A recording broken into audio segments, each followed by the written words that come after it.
गेल्या महिन्याभरात लोकसभा निवडणुकींच्या पार्श्वभूमीवर महाराष्ट्रात अनेक महत्त्वाच्या घडामोडी घडल्या।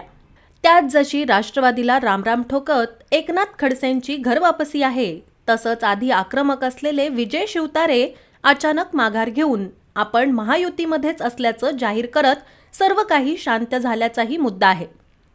मात्र या मुद्द्यावर अजूनही राजकीय वर्तुळात मात्र चर्चा चालूच आहेत। या संदर्भात अजित पवार यांना माध्यम प्रतिनिधींनी विचारणा केली असता अजित पवार चांगलेच संतापले।